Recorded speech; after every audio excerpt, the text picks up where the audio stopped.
영주야 안녕. 안녕하세요. 잠시만. 충남대학교 권순원 멘토입니다. 2013년 1월 9일 5시 47분 윤영주 멘토가 수업 시작했습니다.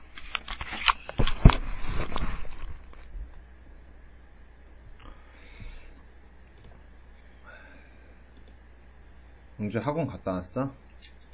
네.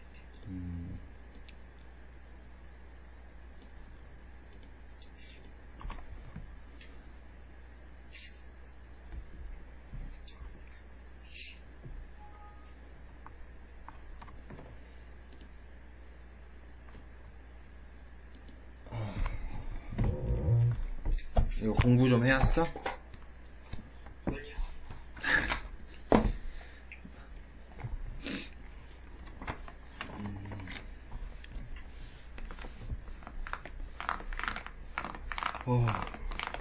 거기도 날씨 어때? 날씨? 그쪽은? 추워요. 춥지? 다시 또 추워졌지? 네. 네. 삼한사온이라고 알아? 네? 삼한사온. 아니요. 삼한사온이라는 게, 그러니까 3일 정도는 춥고 4일 정도는 따뜻하단 말인데 요새는 그 말이 좀 잘 적용이 안 되네. 그냥 내내 춥기만 하고 한 이틀 정도 따뜻했다가 나머지는 계속 춥고 그러네.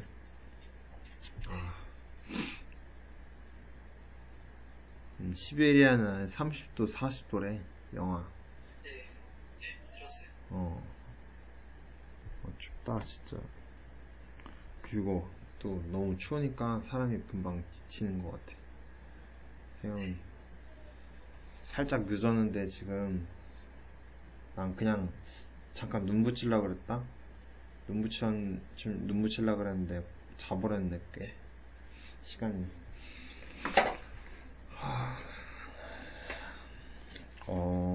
14쪽 조선 후기의 문화. 우리가 지난 시간에는 조선 후기의 정치 그쪽에 대해서 배웠지. 비변사부터 시작해가지고 경제까지, 경제 파트에 대해서 지난 시간에 한 거를 잠깐 봐야 이번 시간에 하는 게 이해가 되는데,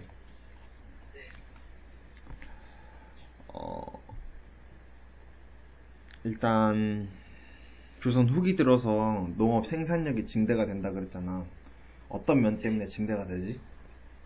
모내기법이요. 모내기법이 시작됨으로써 1인당 지을 수 있는 1인당 생산할 수 있는 생산량도 증가하고, 그리고 한 땅에서 그전에 한 10사람이 일해야 됐다면 한 5사람, 4사람이 일해도 됐단 말이야, 이제는. 그러면서 농민의 신분층도 분화가 된다 그랬어. 소수는 농법을 개발을 해가지고 자신들이 광작이 확산되면서 부농들이 증가하는 반면에, 또 땅이 없어가지고 이제 농사를 못 짓는 빈농들도 증가를 한다 그랬어. 그리고 점차 수공업이나 광업이나 상업 같은 것도 그전에는 국가가 통제하는 경향이 많았는데 이제는 개인이 통제를 하면서 점차 자유로운 그런 발달을 보여주고 있다고 했어. 이제 그 사실을 알면서 이제 14쪽으로 넘어오자. 14쪽으로 넘으면 가장 크게 보이는 게 사회 파트에서는 가장 중요한 게, 그전에는 양반층이 한 몇 프로 안 됐어. 사회에서 차지하는 비율이. 사회에서 차지하는 비율이 얼마 되지 않았는데 이제는 양반층이 사회의 반 이상이 되어버린 거야. 양반이라고 칭하는 자들이. 잠깐만.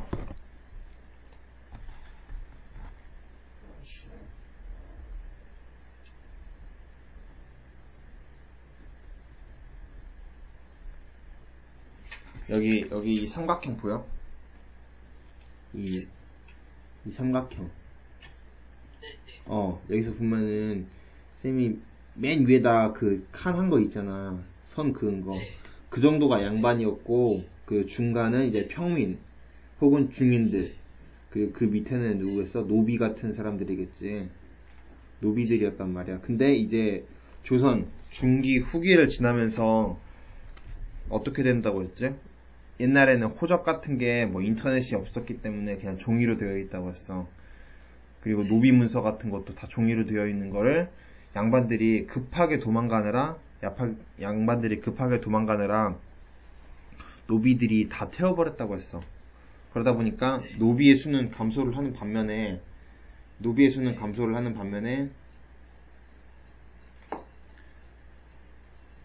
양반의 수는 증가를 하는 거야. 정상적인 사회라면은 내가 좀 전에 보여준 그러한 삼각형 그런 식이거나 아니면은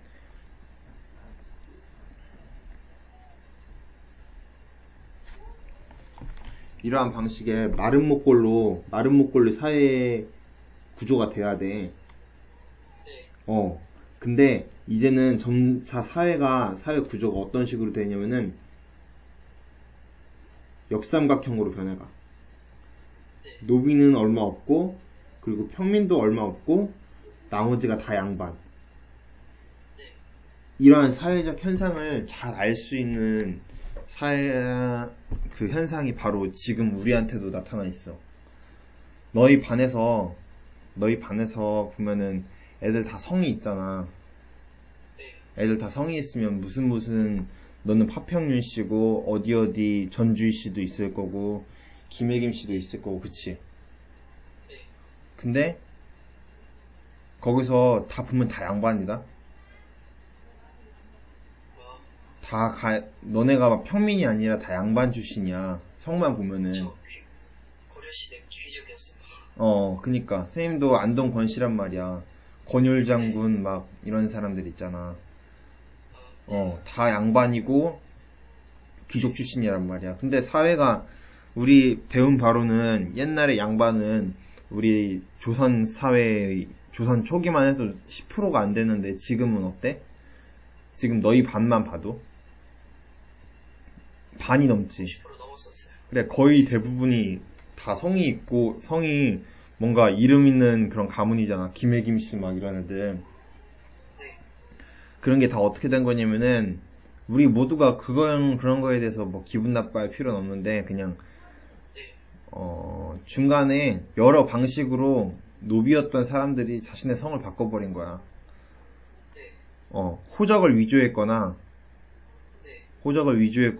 족보를 산 거야. 돈 주고 사거나 아니면 국가가 어떤 시행하는 정책이나 그런 거에 대해서 국가가 뭐 시행하는 사업에 대해서 돈을 많이 내. 옛날에는 조선 후기 들어가면서 이제 전쟁을 지나가면서 평민이나 노비들도 돈이 많은 평민 노비들이 생겨나기 시작했거든. 우리가 좀 전에 분홍에 대해서 배웠듯이 그런 사람들이 옆에 그 자기네들 동네에 사는 뭐 전주희 씨 가문에 족보를 그냥 사들이는 거야. 왜냐면 그 전주희 씨 가문은 돈이 없는 사람들이거든. 돈이 없는 사람들이 이제 생겨나기 시작했거든, 점차. 양반들이, 왜 돈 없는 양반들이 생겨나게 된 건 좀 바로 뒤에 설명할 거고, 여기 보면 납속, 공명첩, 군공, 족보 매입, 호적 위조라고 나와. 여기 보면은 납속이나 공명첩 같은 경우는 16페이지 봐봐. 16페이지 보면은 공명첩이라고 써있어. 공명첩 하고서 이렇게 공명첩에 대해서 보는데, 공명첩은 돈이나 곡식을 국가에 바치고 명예직 벼슬을 사던 임명장으로 수령들이 팔 수 있도록 이를 쓰는 데가 비어 있었다. 이름 쓰는 데가 비어 있었다. 국가에다가, 왜냐면 전쟁 끝나고 나서니까 국가가 막 개발 사업을 하고 해야 되는데 마침 세금을 내는 사람들도 없고 그리고 해야 될 일은 많은데 돈이나 곡식이 없을 거 아니야. 그런 거에 대해서 평민들이 만약에 평민이나 노비가 돈이나 곡식을 내면은 하나의 벼슬자리를 하나 주는 거야. 근데 그 벼슬자리가 결코 중요한 건 아니야. 그냥 명목상으로 있는 그런 벼슬이 있잖아. 그런 걸 주면서 이제 양반이 될 수 있도록 하는 거야.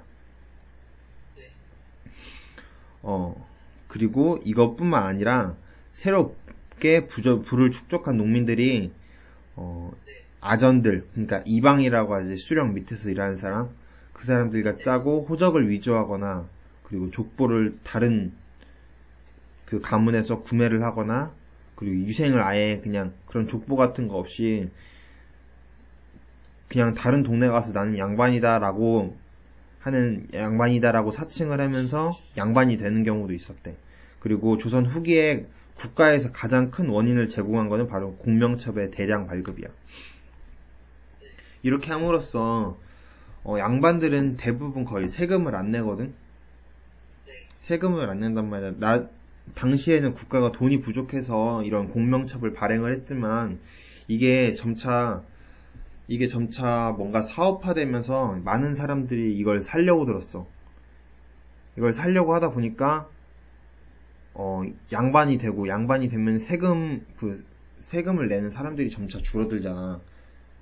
그치. 나머지 평민들한테 그 전에 걷었던 세금을 거둬야 되니까 더 막중한 임무를 부과를 할 거 아니야. 그치. 왜냐면은 100의 세금을 거둬야 되는데 그 시점에 70명이 됐어. 70명이 냈는데 그 중에서 20명이 이제 양반으로 올라가서 이제 50명만 내면 돼. 그전에는 1점 몇만 내면 됐다면은 이제 2를 내야 되는 거야. 그만큼 이제 점차 세금 부담이 부과되면서 부담이 좀 무거워지면서 평민들이 불만도 쌓이게 되는 계기야. 그리고 우리가 앞에서 붕당에 대해서 배웠지. 붕당이 발생을 하다가 나중에 일당전제화가 나타났다고, 그 세도 가문 배웠지. 풍양 조씨, 안동 김씨, 막 이런 거 배웠지.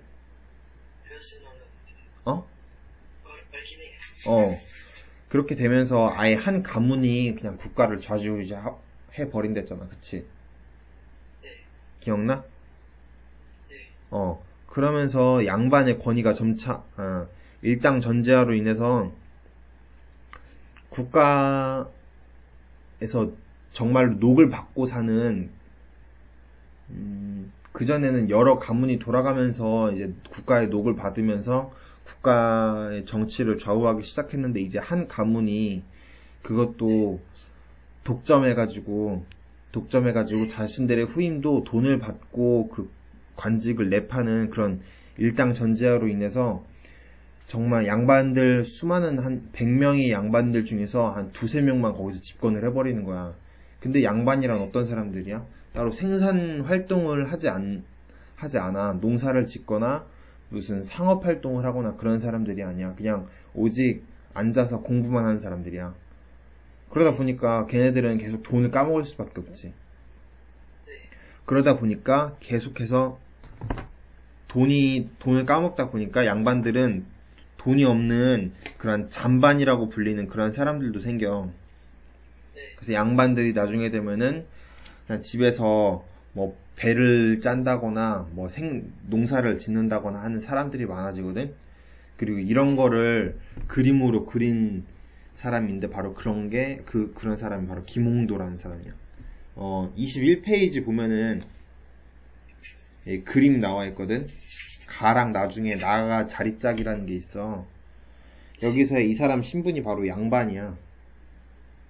양반이라면 그전에는 한쪽에서 책을 읽고 뭐 부인도 심지어는 책을 안 읽고 뭐 그냥 뭐 다른 부인들과 수다를 떤다거나 취미를 위한 뭐 수 뜬다는 거 있잖아. 술을 뜨는 그런 걸 했었는데 이제 온 가족이 아니라 어머니랑 아버지, 여기 부모님이 자리짜기를 하면서 생계를 이어가고, 그리고 봐봐.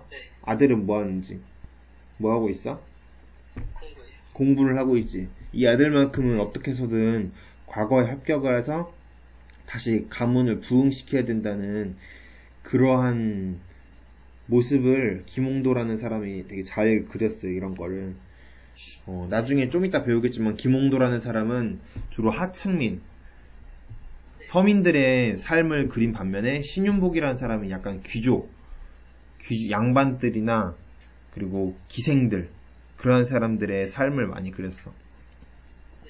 아무튼 이렇게 신분 사회가 변동을 함에 따라서 양반 수는 증가하고 반면에 상민 그 사회에서 조선 사회에서 그 당시의 사회에서 생산을 담당하던 상민과 노비의 수는 점차 감소를 하는 거야.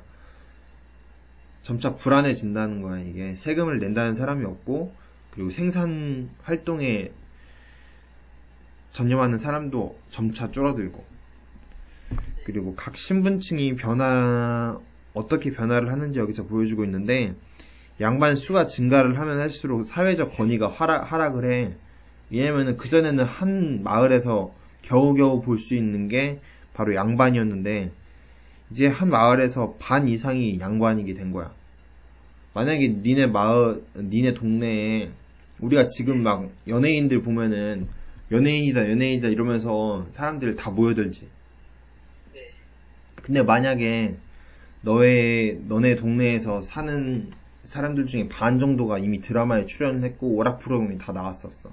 그럼 뭐 연예인이라고 해서 신기해하고 막 사인 받은 일이 없겠지. 왜냐면 언제든지 볼 수 있으니까. 그런 것처럼 이런 권위가 하락하는 거야. 그리고 양반층도 아까 말했던 것처럼 일당 전제화로 인해서 권력과 부를 함께 가진 양반도 있고 그리고 이에 속하지 못해 몰락하는 양반도 있단 말이야. 이런 권력을 가진 양반은 권반이라고 그러고 몰락 양반을 잔반이라고 그래. 그리고 중인층은 되게 어떤 사람들을 말하냐면은 양반의 그 둘째 부인 이하에서 나온 그러한 사람들이나 아니면은 그 아까 말했던 이방 같은 사람들 있잖아. 그런 사람들을 중인이라고 하는 거야. 그런 사람들이 중인이라고 하는 건데 이 사람들에 대한 기존적인 차별이 심했어. 근데 이 사람들도 점차 양반의 권위가 떨어지기 시작하니까 이에 대해 반항을 하기 시작하는 거야. 그래서 소청운동이라고 해서 중인들이 전개하기도 하고 서얼들에 대해서 서얼이란 뭐냐면 홍길동 같은 사람들이야. 홍길동 같이 뭐 둘째 부인에서 낳은 사람이나 양반과 노비가 결혼을 해가지고 아무튼 둘째 부인에게서 낳은 사람이 서얼이라고 하는 거야. 서얼들도 이제 관직을 얻을 수가 있게 되는 거야. 규장각의 검서관이라는 관직으로.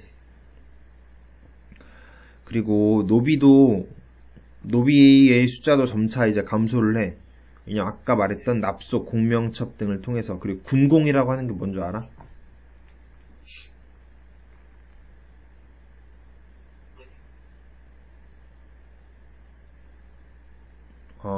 군공이라고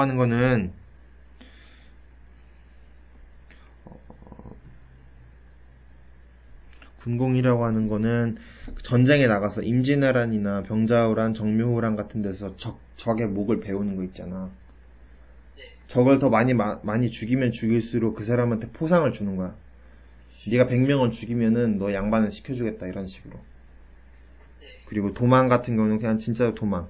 왜냐면 한번 정말 뭐 전라도에서 강원도까지 도망가면 그건 찾을 길이 없거든. 그런 걸 찾는 사람들이 바로 누군 줄 알아? 드라마도 나왔었는데. 간첩이요. 추노 알아? 추노 들어봤는데. 장혁 나오고 드라마 이다혜 나오고. 들어보기밖에 안. 아 그래? 그런 추노 같은 사람들이 이런 도망가 노비를 잡는 애들이야. 그리고 어떻게 찾아요? 그 선생님도 드라마를 안 봤어. 근데 걔네들이 되게 모르겠네? 어떻게 찾나? 노비의 수도 감소를 대한민국이 되게 넓은데. 대한민국이 넓긴 넓은데 그런데 그런 거 있지 않을까? 그래도 조선시 옛날에는 정말로 도망을 가면은 못 찾을 만큼 한 마을이 서로 변동이 없었잖아. 지금 같은 경우는 이사가 되게 많은데 옛날 같은 경우는 이사를 갈 만한 이유도 별로 없고 조상들이 여기서 살았으면 우리도 여기서 사는 거잖아. 네. 근데 어떤 사람들이 어떤 이방인들이 우리 마을로 이사를 왔어. 그럼 되게 잘 띄지 않을까, 눈에? 그치? 그 사람들이 주목을 되게 많이 받을 거 아니야. 쟤는 뭐 하는 사람들인가. 그러다 보니까 그런 추노들이 이렇게 마을 돌아다니면서 물어보는 거지. 혹시 이 마을에 얼마 전에 뭐 이사 온 사람이나 새로운 얼굴도 눈에 띄냐고. 네. 그런 식으로 물어보면서, 아, 저 사람이 새로 들어왔는데 뭐 하는 사람인지 모르겠다. 이렇게 하면은 그 사람을 파악을 하는 거지. 파악을 하고 얼굴을 보면은 대강 알 거 아니야. 뭐 양반들이 의뢰를 했으면은 그 노비 잡아달라고 의뢰를 했으면은 얼굴도 얼추 비슷한 사람들을 잡아드릴 거 아니야. 그치? 네. 그렇게 잡을 것 같은데, 내 생각엔. 맞아요. 응? 그럴 것 같아요. 그리고 노비의 숫자가 점차 감소를 하는데,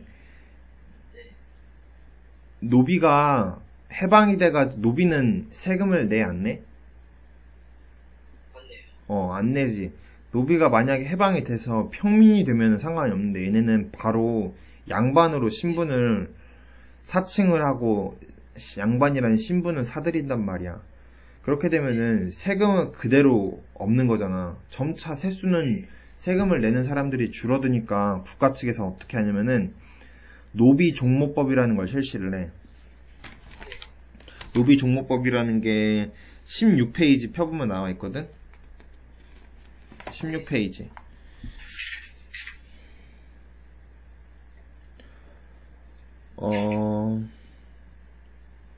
이제 공사 노비의 양인 처소생은 한결같이 어머니의 역을 따르게 법을 세우라고 명하였다. 이에 송시열이 아뢰었다. 이경옥이 충청 감사로 있을 때 상소하여 공사 노비가 양인 처를 맞이하여 자식은 남녀를 가리지 않고 한결같이 어미의 역을 따르도록 청하였다. 이는 일찍이 이율곡, 이이가 주장한 것인데 당시 조정에서 막아 시행하지 못했다. 지금 양민, 그러니까 평민, 세금을 내는 평민이 날로 줄어드는 것은 이 법을 시행하지 않기 때문이다. 속히 제도를 만들도록 변통하소서라고 하였다. 이게 종모법이라는 건데 기존의 노비 신분의 세습은 어떻게 했냐면은 그냥 남자 노비랑 여자 평민이나 양반이랑 결혼을 하든 여자 노비랑 남자 평민, 남자 양반, 뭐 남자는 그 양인이랑 결혼을 해도 어느 한쪽이라도 노비면은 그 자녀는 바로 노비가 되는 제도였어. 그렇기 때문에 양반들이 자기의 노비랑 그리고 자기의 땅을 소작하는 그런 소작 농민들의 자녀랑 뭐 이렇게 결혼을 시킨다거나 해가지고 노비를 만들었어. 양반들 입장에서 노비가 많은 게 좋지. 왜냐면은 얘는 국가의 것이 아니라 자기의 것이기 때문에. 왜냐면 노비들은 세금도 안 내고 대신에 얘는 나한테는 세금을 내니까. 그리고 또 때로 노비들은 양반들의 사병이 되기도 하기 때문에 양반들의 힘을 강화시킬 수 있는 하나의 원천이기도 했거든. 근데 이러한 노비 종모법 같은 이러한 노비 일천직천제를 국가에서 바꿔버리는 거야. 노비 종모법이라고 해서 남자 노비가 양인 아내를 맞아들일 경우에 그 자식은 양인 신분을 갖게 하고 이 제도의 시행으로 인해서 노비의 수가 점차 크게 줄어들게 됐어. 이러한 제도가 시행되고 나중에 되면은 노비를 또 해방해주는 그러한 법도 생기거든? 국가에서 국가에 속해서 일했던 그런 노비들은 해방시키는 그런 것도 있는데 그건 나중에 배울 거고 사회가 점차 자유를 향해서 나아가는 거야, 이게. 그리고, 이렇게 사회의 각 신분층이 변화를 하고, 이러다 보니까 양반의 수가 엄청나게 많아지잖아. 그전 조선 전기만 해도 양반의 숫자는 얼마 없었기 때문에, 그냥 좀 양반처럼, 양반이라고만 해도 사람들이 정말 받들어주고 그랬었는데, 여기저기서 다들 양반이라고 하니까 진짜 양반들은 솔직히 화가 나겠지. 자기들이 돈이 많다고 해도 주변에서 돈으로 양반이라는 신분을 사들인 사람들은 자기랑 별로 다를 게 없게 되는 거야. 그렇게 되면 그 사람이랑 유일한 차이는 뭐겠어? 머리, 지식. 어? 지식. 지식하고 또 뭐가 있어? 지식은 또 금방 배우잖아. 자식들이 금방 배우면 되잖아. 노비. 피는 속일 수가 없잖아, 근데. 그치? 네. 그치. 진짜 양반들은 자기 위에 어떤 조상이 있고 어떤 조상이 있었으며 그 조상이 우리 국가에 어떤 일을 했다는 그러한 것들을 자랑스럽게 말할 수 있는데, 평민 출신 양반이나 노비 출신 양반들은 그렇지가 않잖아. 걔네들은 족보를 사들이기도 했고, 족보를 뭐 사들였다 하더라도 뭐 그런 걸 잘 말할 수가 없잖아. 그렇기 때문에 기존 진짜 양반들은 점차 뭘 제작을 하냐면 족보라는 걸 편찬을 해. 조선 전기에는 이게 솔직히 잘 없었어. 많이 없었는데 점차 족보라는 걸 편찬을 하면서 자신들의 그런 아이덴티티를 강화시켜 나가기 시작해. 아이덴티티를 지켜나가려고 그래. 그리고 족보를 편찬하면서 너네 파평 윤씨 같은 경우에 만약에 네가 족보를 편찬을 한다 그래. 이렇게. 그러면서 너희 친척들하고 같이 마을을 형성해서 꾸려나가는 거야. 같이 비슷한 마을에서 같이 서로 사는 거야. 그런 게 바로 동족마을이라 그래. 그러면서 자신들의 가문을 뭔가 지키기 위해서 오늘날과 비슷한 현상이 일어나기 시작하는 거야. 조선 전기만 해도 가문을 이어나가는 사람들은 바로 누구였냐면은 아무나였어, 아무나.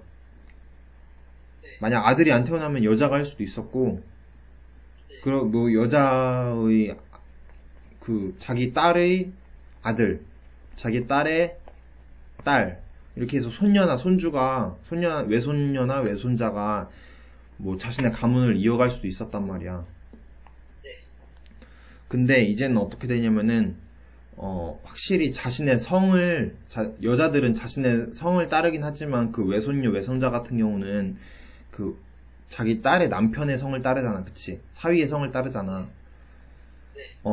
그렇기 때문에 이제는 그러한 성을 지켜나가기 위해서 큰아들, 여러 아들들 중에서도 큰아들이 재산하고 제사를 상속을 하면서 오늘날과 비슷한 현상이 나타나는 거야. 오늘날에는 그런 게 많이 약해지긴 했지만 한때에는 영조 네가 태어나기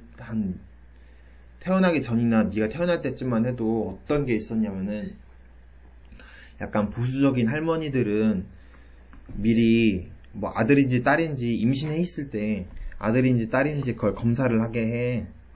그러고서 딸이라고 하면 애를 유산시키려고 했었어. 그리고 실제로 유산시킨 경우도 많았고. 그럴 정도로 최근에도 그런 게 이어질 정도로. 그래서 요새도 보면은 남자들이 더 많잖아. 너네 학교에서 보면. 그치? 그런 게 바로 그런 남중이에요. 남중이라서 그렇구나. 좀 슬퍼요. 슬퍼요. 고등학교를 과고 가면 되지. 대전 과고. 네. 거기는 여자 많아. 그리고 그 옆에 대학교 오면 옆에 대학교는 여자들 더 많고. 아무튼 남자 선호 사상들이 점차 이때부터 강해지기 시작하는 거야. 그리고 만약 아들이 없으면 어떻게 하냐면은 양자를 들여.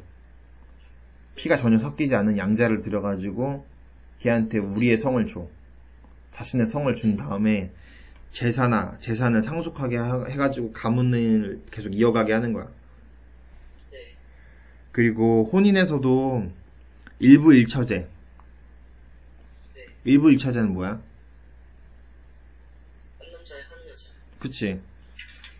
그전에 일부 다처제였는데 이제 일부 일처제가 이어지고 시집살이도 확산이 된단 말이야.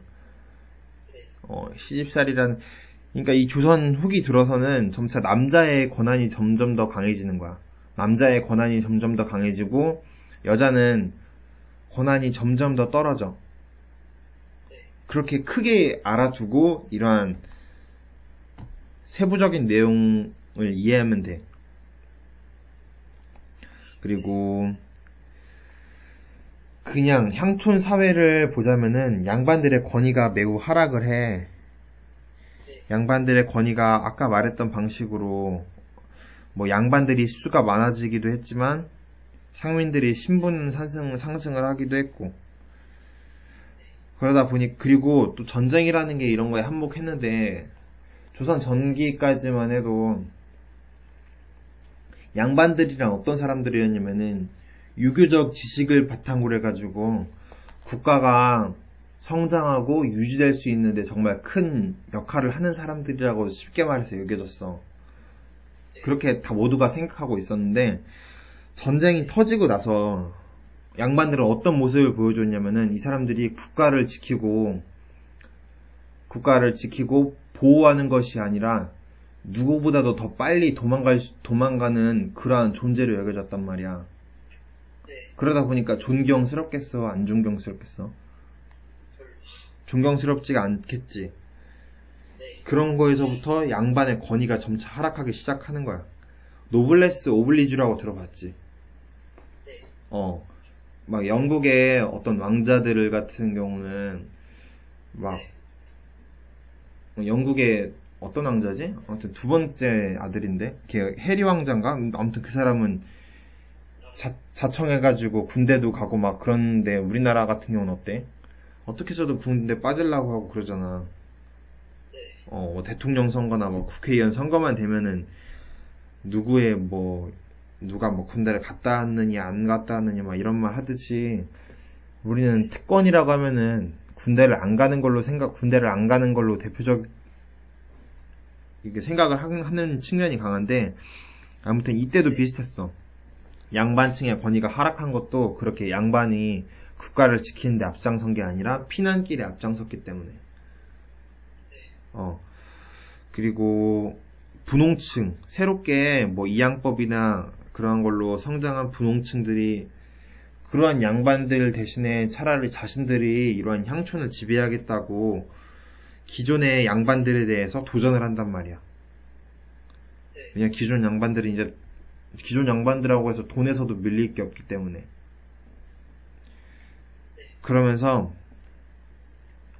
분홍층과 수령층, 분홍층과 향리들이 서로 간에 결탁을 해. 이게 무슨 말이냐면 사또랑 그 이방이 분홍층과 함께 결탁을 하는 거야. 결탁을 해가지고 기존 양반에 대해 도전을 하고, 이 사람들은 또한 그 농민에 대한 수탈도 좀 많이 하게 돼. 왜냐면은 이러한 수령 향리들 중 상당수도 관직을 산 자들이거든. 세도정치 기간에는 많은 관직을 팔았다고 했잖아. 그리고 이 당시에 수령이 세금을 거두는데 자신이 이런 수령이란 자리를 얻는데 한 10,000냥이 필요했는데 세금을 거둠으로 해서 한 100,000냥까지는 거두어야 장사가 될 거 아니야. 그치? 자기가 수령을 한 보람이 있지. 그러면서 농민에 대한 수탈이 심화되고, 이게 점차 연쇄적인 그런 반응을 일으키면서 나중에 뒤에서 보면 농민봉기 같은 것도 일어나는 배경이 된단 말이야. 이런 게 개개인이 하나하나가 아니야. 막 점차 다 연결이 돼가지고 나중에 막 연결이 돼서 막 결과를 초래하고 그러는 거야. 그래서 이쪽에서 중요한 키워드라고 한다면 납속, 공명첩, 그리고 양반의 수는 증가했지만 사회적 권위가 하락했고, 그리고 뭐 소청운동이나 서열의 차별 완화, 뭐 규정과 검서관으로 등용된 사례나, 그리고 노비들의 수를 감소하고 양인들의 수가 증가하기 위해서 국가가 노비 종목법이라는 걸 실시했다는 거.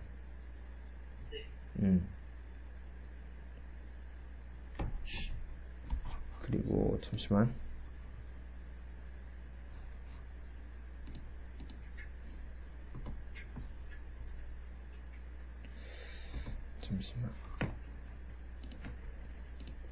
밥 먹었어, 영주야?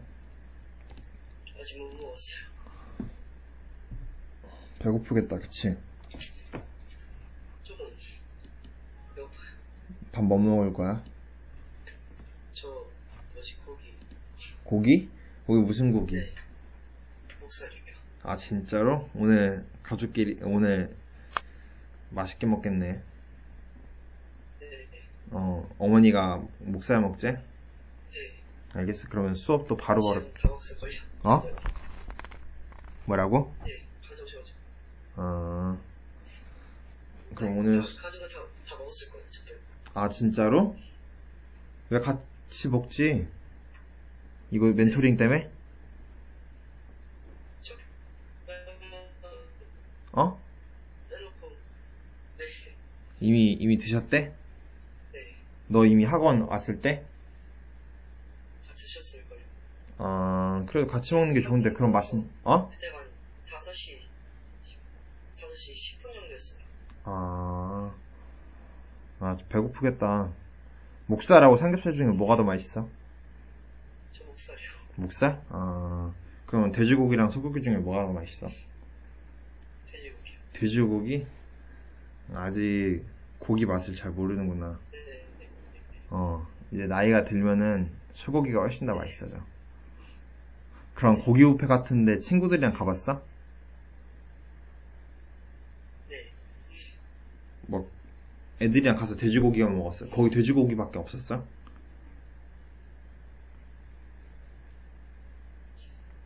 여보세요? 네. 애들 쪽으로. 어? 갑자기 끊긴다. 애들끼리 간 적은 없고요. 어. 애들끼리 간 적은 없어요. 아, 그래? 그러면 가본 적 있지? 네. 그런데 가면은 소고기를 먹어야 돼, 영주야. 어르신은 그러니까. 소고기는 돼지는 한 5분 정도 구워야 되잖아. 근데 소고기는 네. 한 30초만 구워도 돼.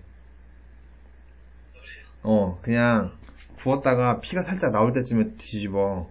그러고서 얘가 피가 사라졌다 싶으면, 피가 너무 묻어있으면 안 되고, 어느 정도 익었다 싶으면 그때 먹어야 돼. 그게 제일 맛있어. 스테이크 먹어봤지? 네. 네. 스테이크 맛이거든? 그런 게? 그게 진짜 맛있는 거야. 소고기를 먹어야 돼. 고기 뷔페나 아니면 네가 돈 안 내는 중요한 자리에 가면은 소고기를 먹어야 돼. 네. 꼭 그러도록 해. 네. 그리고 그 다음에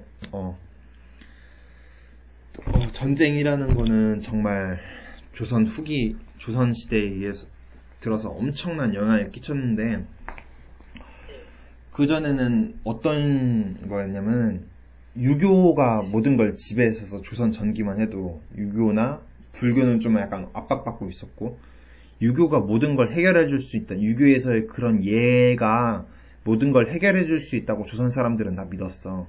특히 양반들. 근데 그게 깨어졌단 말이야. 임진왜란으로 인해서 나라가 그냥 망할 뻔했고, 그리고 괜히 명에 대한 의리를 지키다가 청나라한테 거의 나라가 또 한 번 망할 뻔했고, 그러다 보니까 유교에 대해서 점차 의문을 품기 시작하는 거야. 일부 사람들은 그런 조선시대의 유교가 바로 성리학이잖아. 성리학이 현실 사회 모순을 해결할 수 있을까 하는 그런 의문점을 품게 되는 거야. 그러다 보니까 성리학의 성리학에 그 전에 안 보였던 안 좋았던 부분이 다 보이는 거지. 그러면서 비판을 하기 시작하고, 그거에 대한 대안으로서 바로 실학, 실제적인 생활에서 도움을 줄 수 있는 그런 학문이 등장하기 시작하는데, 그게 바로 실학이야, 실학. 이거는 크게 두 개의 부분으로 나뉘어. 두 개의 부분으로 나뉘는데, 그건 바로 농업과 상업. 농업이라는 거는 농업 쪽에서 개혁을 주장한 사람들은 바로 유형원, 정약용, 이러한 사람들이고, 상업 쪽에서는 유수원, 박지원, 홍대영, 박재가. 그리고 이 박재가라고 하는 사람은 또 이 박지원이라고 하는 사람의 손자고. 이 두 부분으로 나뉜다는 걸 꼭 알아야 되고, 이걸 주장하는 각각의 사람들이 있잖아. 각각의 사람들이 주장하는 것들이 약간 미묘하게 차이가 있단 말이야. 저서를 대표적으로 해가지고 이런 걸 설명하는 사람은 누구인가 해가지고 문제가 나오는 경향이 좀 많아. 이 시작 부분은 안 나올 수가 없는 부분이야. 그러니까 꼭 알아두도록 하고, 여기서 중요한 사람은 바로 정약용. 정약용은 수원 화성을 지었지. 수원 화성에 뭘로 지었지? 거중기로 이용해서 지었지. 그치. 그리고 이쪽에서는 박씨들이 중요해. 상공업 쪽에서는. 여기 뒤로 넘어가 보면 17페이지. 이쪽 17페이지는 농업 쪽에서 농업 쪽 그 개혁을 주장한 사람들인데, 한 사람씩 보면은 유형원은 지금의 땅을 양반부터 저기 서민에 이르기까지 신분에 따라서 토지를 각자 차등 분배를 하는 거야. 양반들한테는 뭐 100마지기를 준다고 하면 평민들한테는 50마지기, 그리고 평민보다 낮은 뭐 노비들한테는 30마지기, 뭐 이런 식으로 줘가지고 자영농을 육성하자는 거야. 자영농을 육성을 해서 땅을 나눠준 만큼 분명히 세금을 거둬야 되겠지? 그리고 여기 이익 같은 경우에는 뭐라고 했냐면은, 땅을 팔 수는 있어. 그러한 국가에서 나눠주는 땅이나 뭐 그런 거, 영업전이라고 하는 땅이 있는데 그 땅은 절대 팔 수가 없어. 아무리 생계가 어려워진다 한들 자신이 농사지어서 자기가 살아야 돼. 그렇게 함으로써 농민 생활을 안정시키려는 거야. 영업전이라는 일정 영역의 땅이 있으면은 농민들이 적어도 굶어 죽을 일은 없을 거 아니야. 자신의 생계의 터전이 있는데. 그리고 이 사람이랑 좀 차이가 있는 거는 정약용은 이익이란 사람이 절대 팔 수 없는 땅을 만들어 놓는다고 해서 뭐 하한선을 정해놨다 그러면은, 정약용은 상한선을 정해놓은 거야. 아무리 땅이 많아도 어느 정도 이상까지는 소유할 수 없다. 이런 식으로 하다 보면은 많은 사람들이 땅을 서로 간에 공유할 수 있게 되는 거 아니야. 그치? 그래서 정약용이 주장하는 게 바로 여전론이라는 건데, 마을 단위로, 그러니까 너희가 살고 있는 동네는 어떤 땅을 공동으로 소유하고 공동으로 경작해가지고, 누가 아파가지고 30일 중에 열흘만 근무했으면은 열흘치만 주고, 누구는 30일 모두를 일했어. 30일 모두 일했으면 그 사람한테는 더 많이 주는 이러한 일종의 공동 농장 제도를 구성했는데, 이런 공동 농장 제도는 어디서도 볼 수 있냐면은 공산주의에서도 볼 수 있어. 이건 약간 공산주의적 그런 사상이 약간 있는 거야. 이렇게 하면 어떨 것 같아, 근데? 좋지 않을까요? 이렇게 하면 되게 좋을 것 같지? 네. 북한이 이렇잖아. 근데 어때, 북한은? 거의 망해가고 있지. 네. 잠시만.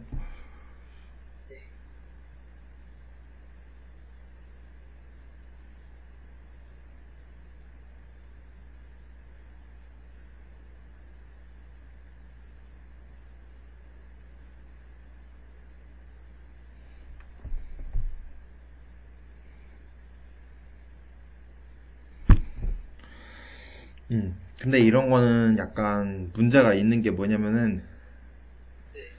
공동으로 하다 보니까, 공동으로 경작하고 공동으로 분배한다는 건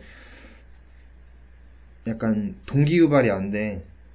인간의 기본적인 성품을 고려하면은 인간은 자신의 것을 발전시키기 위해서는 엄청나게 노력하는데 우리의 것, 많은 사람들이 하는 거에 대해서 노력하는 사람은 10명 중 한 1명, 2명 될라나?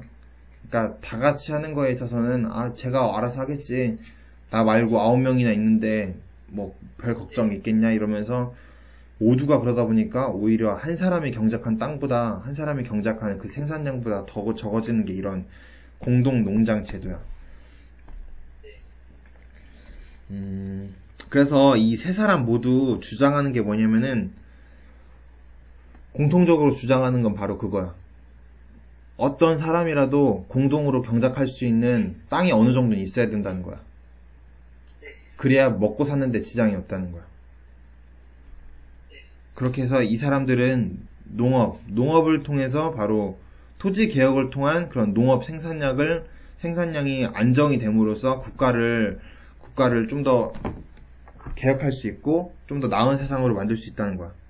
이에 반면에 상업을 주장한 사람들은 바로 18페이지 나와 있어.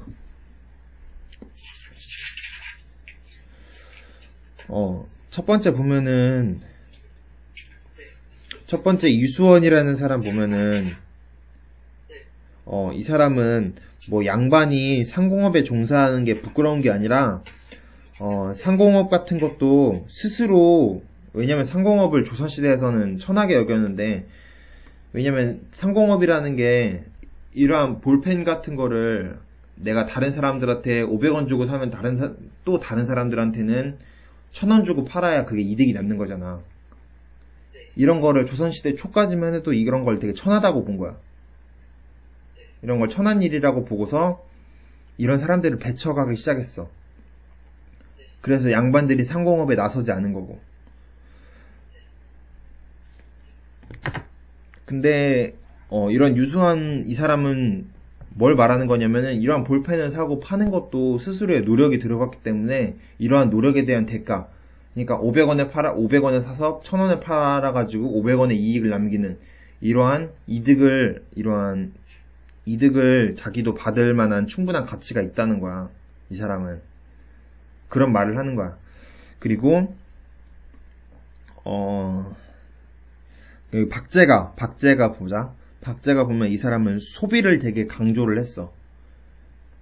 왜냐면 우리가 소비를 하다 보면은 네가 책을 사거나 기타를 사거나 액자를 사다 보면은 그 액자를 만드는 사람이나 기타를 만드는 사람이나 이게 자꾸 자기가 팔리면은 그만큼 더 만들어야 되잖아.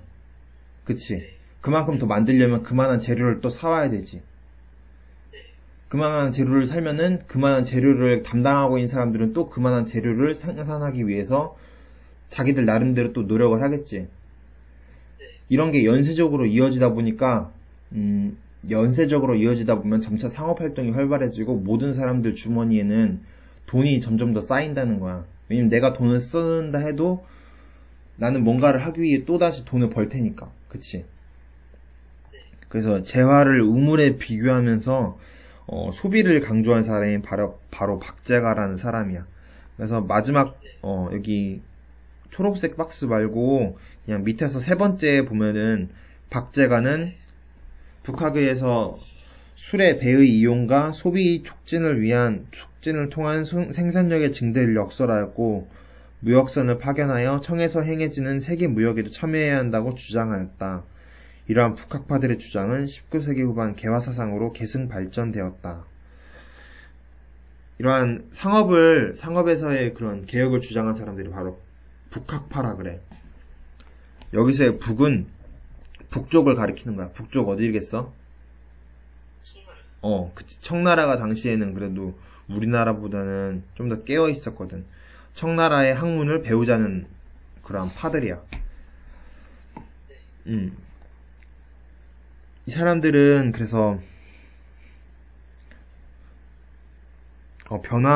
이렇게 급격하게 변화하는 사회상을 사회상을 반영해가지고 개혁적이고 그리고 실제 생활에 도움이 될 수 있고 실용적이고 그리고 다소 이전에는 어떤 시기였냐면 약간 중국을 숭상하는 그러한 유교였는데 유교의 그런 자세를 따라줬는데 많은 학자들이 이제는 우리 민족을 중심으로 해서 우리 민족을 위해서 우리 민족이 살아가자는 그런 민족적인 자세를 보여주기 시작했고 당시로서는 비교적 근대지향적인 모습을 많이 보여줬어.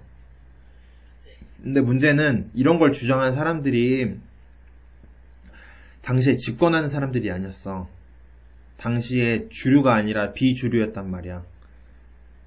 비주류였기 때문에 이 사람들의 의견은 받아들여지지가 않고 그냥 실학으로만 그냥 학문으로만 남아있다가 나중에 일제에 들어서 일제가 아니라 일본과 뭐 다양한 서구 열강들이 침입해 들어올 때 이 사람들의 의견이 조금씩 반영이 되기 시작하는 거야.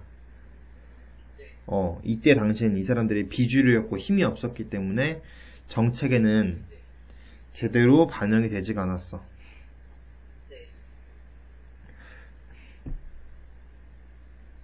배고프겠다, 영주야. 그치? 배고프겠다고. 그러면은 오늘 수업은 여기까지 할게. 오늘 수업 여기까지 하고 다음 시간은 이 단원 끝날 테니까 2강 빨리 끝내고 다음에 문제까지 좀 같이 풀 테니까 문제까지 좀 풀어와. 안녕. 감사합니다. 안녕히 계세요.